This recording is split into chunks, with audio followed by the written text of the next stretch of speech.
Hello friends, आज हम UPSC 2024 का एक बहुत ही इंटरेस्टिंग और ट्रिकी क्वेश्चन डिस्कस करने वाले हैं। ये क्वेश्चन सिंपल तो लग रहा है, लेकिन अंदर से ये आपकी concept clarity plus logical thinking दोनों को टेस्ट करता है।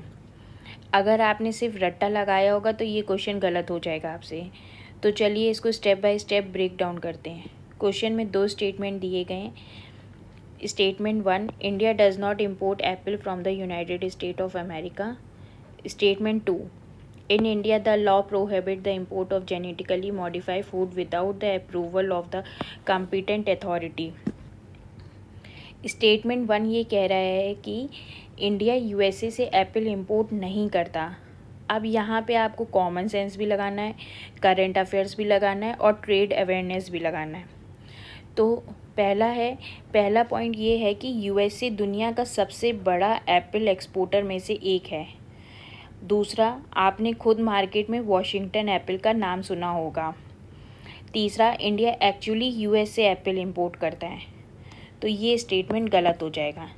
स्टेटमेंट 1 गलत है।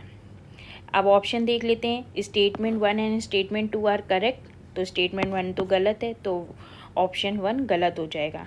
Both statement 1 and 2 are correct, तो ये भी गलत है। स्टेटमेंट 1 गलत है, ऑप्शन 2 भी गलत हो जाएगा। स्टेटमेंट 1 इज़ करेक्ट, तो ये भी गलत हो जाएगा। ऑप्शन 3 भी गलत हो जाएगा। तो ऑप्शन 4 क्या है? Statement 1 is incorrect but statement 2 is correct. ये ऑप्शन 4 सही हो जाएगा। स्टेटमेंट 2 क्या कहता है? इंडिया में बिना अप्रूवल के जीएम फूड इंपोर्ट नहीं कर सकते। ये बिल्कुल सही स्टेटमेंट है। इंडिया में जीएम फूड स्ट्रिक्टली रेगुलेटेड है। अप्रूवल कौन देता है? Genetic engineering appraisal committee. ये इन्वायरमेंटल प्रोटेक्शन एक्ट 1986 के अंदर काम करता है।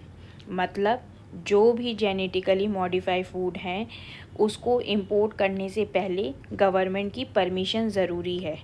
तो स्टेटमेंट 2 करेक्ट है। Option 4 statement 1 is incorrect and statement 2 is correct.